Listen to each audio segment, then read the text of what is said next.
Bienvenidos a un nuevo episodio de nuestro programa estrella de divulgación científica desde la Fundación Vitas, denominado Desde el Corazón de la Ciencia, y a través del cual intentamos mostrar los resultados de nuestras investigaciones, o que al menos parcialmente se han realizado en los hospitales Vitas.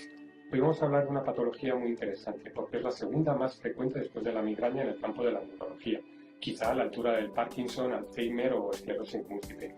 Presenta una incidencia de unos 20.000 casos diagnosticados cada año y una prevalencia de casi 400.000 personas que padecen dicha patología solamente en España. A nivel mundial, casi 50 millones. ¿De qué vamos a hablar?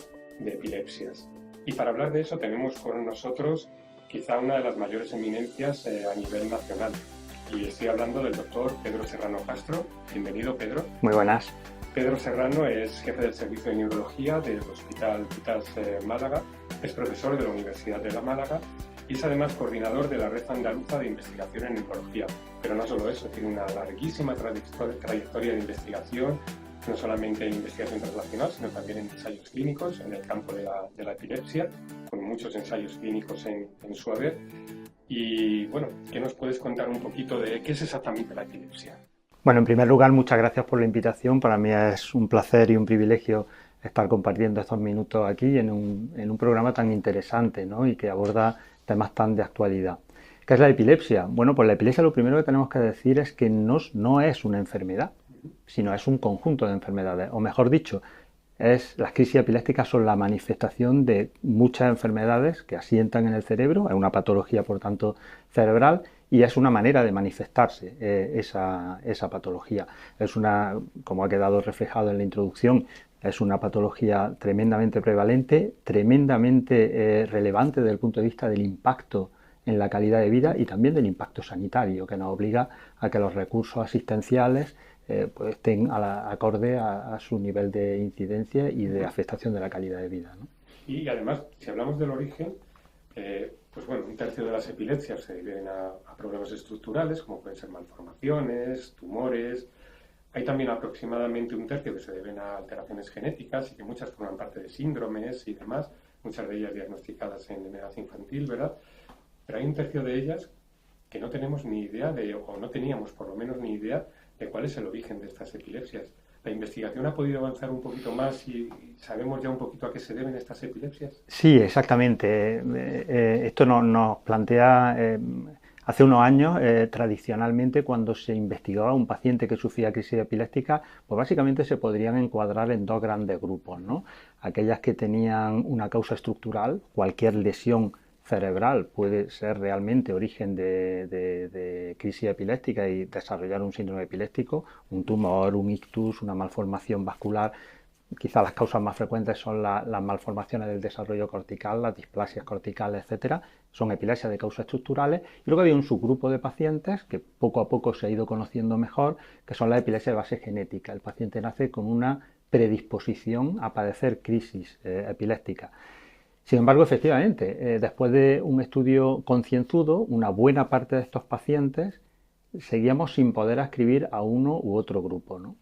En las últimas 2 décadas esto ha avanzado mucho. Se han ido descubriendo muchas otras causas de epilepsia, causas metabólicas, causas relacionadas con causas genéticas que no eran conocidas antes. Se han ampliado mucho este subgrupo de pacientes.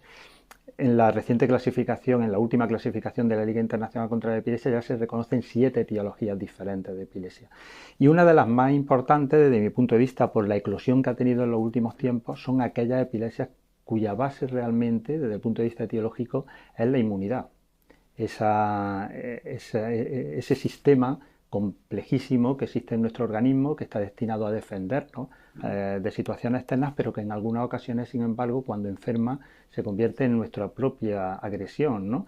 Y esto pues se conoce mucho desde el punto de vista de enfermedades sistémicas, se conocía menos desde el punto de vista de enfermedades neurológicas. El paradigma sí era la esclerosis múltiple, pero hoy se sabe que una buena parte de ese grupo de pacientes que no encontrábamos una etiología clara con epilepsia, sin embargo, responden a causas neuroinflamatorias o autoinmunes de epilepsia.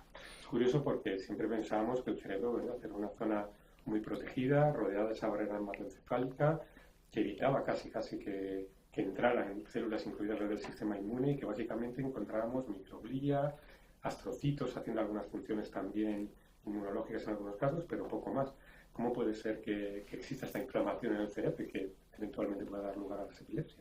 Bueno, hoy se conoce mucho más, esto es quizás el core de todos los avances de conocimiento que ha habido en los últimos años, y hay dos factores relevantes. En primer lugar, efectivamente, la barrera hematoencefálica es un órgano, un instrumento de nuestro organismo que sirve para defender al sistema nervioso. En ese sentido siempre se ha dicho que el sistema nervioso es un órgano inmunoprivilegiado, ¿no? Precisamente porque dispone de esta barrera que lo aísla del exterior. Pero hay dos situaciones en las que esto puede fracasar. En primer lugar, porque la barrera hematoencefálica puede enfermar. Si hay un problema de la barrera hematoencefálica, esa defensa del sistema nervioso desaparece y, por tanto, elementos inmunológicos o inflamatorios externos pueden penetrar en el parénquima cerebral y generar crisis epiléptica. Y en segundo lugar, porque hoy se sabe y se conoce muy bien que el sistema nervioso per se tiene un sistema inmunológico propio, que es la inmunidad innata central, que está constituida por células residentes, la han mencionado antes, la microglia, los astrocitos, que desempeñan también esa función patológica cuando enferman ellas también. Y esto cada vez se conoce más que puede ser origen de algunos tipos de epilepsia. Esto es interesante porque al final entiendo que cuando viene un paciente pues, con epilepsia, bueno, es relativamente sencillo o no, al hacer un diagnóstico cuando es de origen genético, pues hacer una secuenciación y ver si tiene una serie de alteraciones genéticas. Por supuesto, si ha venido tras un accidente de tráfico, algún trauma o la imagen ves que hay un tumor cerebral o demás, sabes el origen, pero ¿cómo detectas que el origen es inflamatorio? Muy bien, pues entramos de lleno en el campo de los biomarcadores, ¿no? Durante mucho tiempo solo teníamos la sospecha y bueno, tradicionalmente sabemos que algunos tipos muy refractarios de epilepsia mejoraban al utilizar fármacos como la corticoterapia o fármacos incluso inmunomoduladores, sin conocer muy bien, bueno, la terapia con ACTH en los niños con síndrome de West es una cosa conocida desde hace muchísimo tiempo.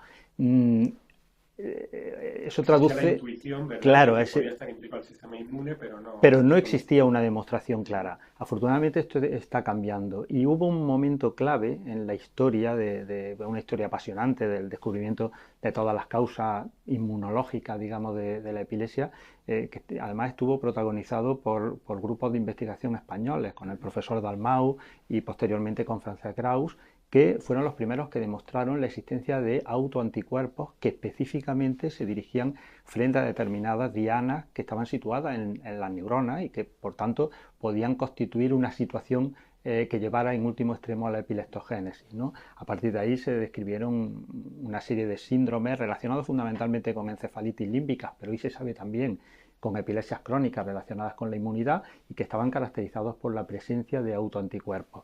Anticuerpos frente al receptor NMDA del glutámico, anticuerpos frente al receptor LGI1. Hay algunos con personalidad propia que se han ido definiendo. Pero no queda ahí solo este tipo de epilepsia, porque ahí se sabe que había otros tipos de epilepsias crónicas y de encefalitis límbicas que no tenían asociados anticuerpos.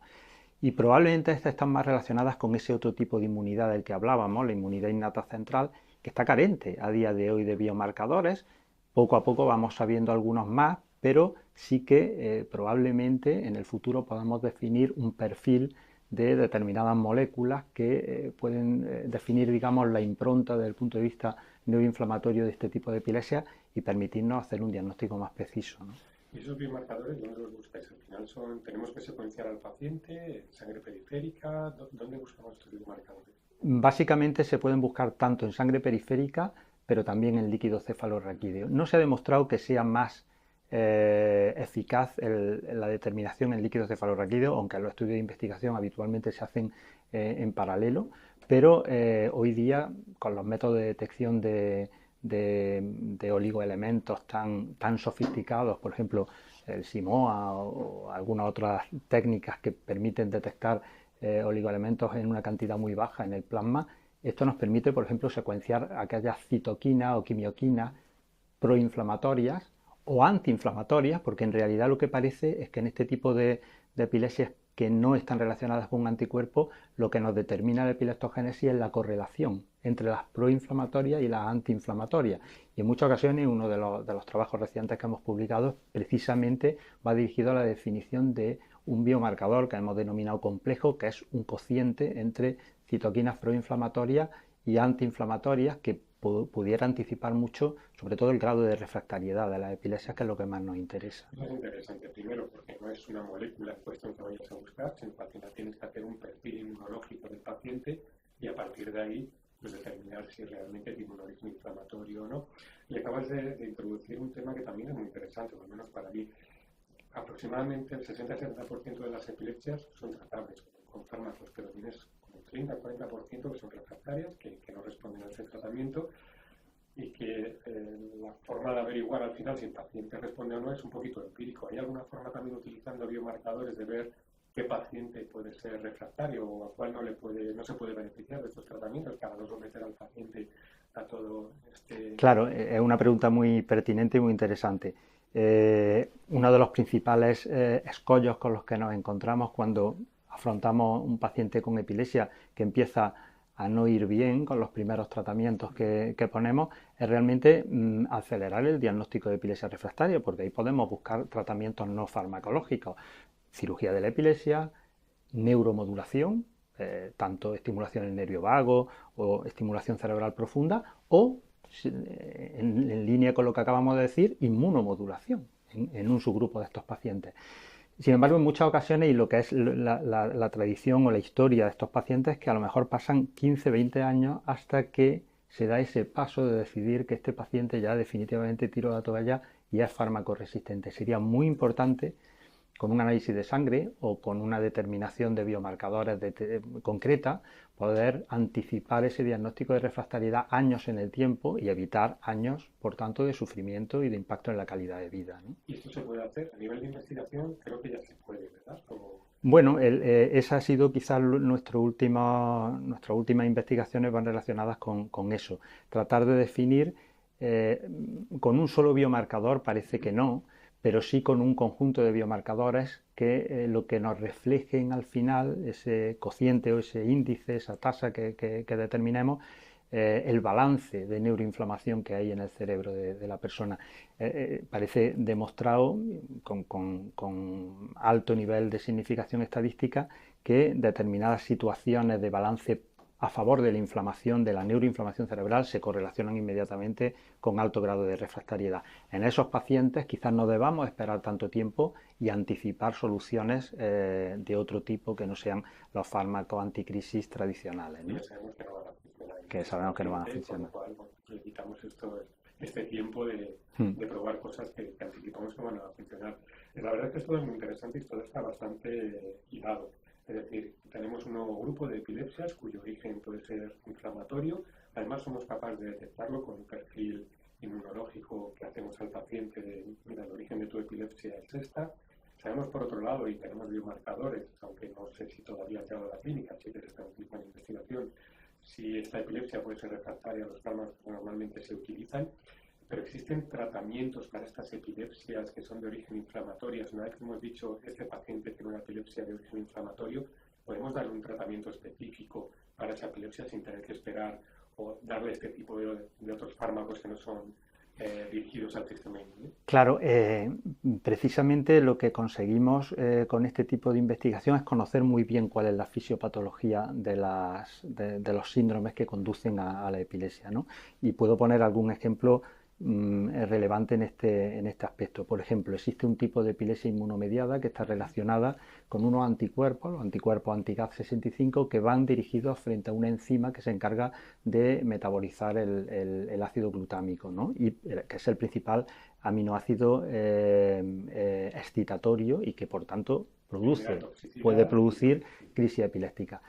Existe un fármaco muy reciente en el mercado que tiene un mecanismo dual, pero uno de sus mecanismos fundamentales es precisamente contrarrestar esto que el anticuerpo produce, ¿no? Lo que quiero decir es que haciendo un razonamiento puramente teórico podemos llegar a la conclusión de que la utilización de este fármaco en combinación con otro que potencia su acción GABAérgica pudiera bloquear precisamente, no ya tratar las crisis epilépticas, que es como tratar el humo. Podemos realmente tratar el incendio en este caso, ¿no? Que es el origen de la enfermedad, ¿no? Y esto, pues recientemente también nuestro grupo lo publicó en la revista Neurology con unos resultados. La epilepsia mediada, la epilepsia crónica mediada por anticuerpos anti-Gas65 se caracteriza porque es tremendamente refractaria y una epilepsia de naturaleza, o de evolución catastrófica, contra lo que poco podemos hacer, ni tampoco la cirugía de epilepsia es válida para este tipo de pacientes. Son pacientes, por tanto, huérfanos de tratamiento. Con esta deducción, que viene directamente de la investigación básica, podemos llegar a la conclusión de que con estos tratamientos, con esta combinación de fármacos, sí que bloqueamos los mecanismos intrínsecos de este tipo de epilepsia. Y este razonamiento se introduce de manera directa en lo que denominamos medicina personalizada, que solo nace de nuestro conocimiento de la fisiopatología de estos tipos de epilepsia y trasciende mucho a lo que ha sido siempre el tratamiento de la epilepsia, que consistían en fármacos anticrisis, en tratar el humo, no tratar el incendio, ¿no?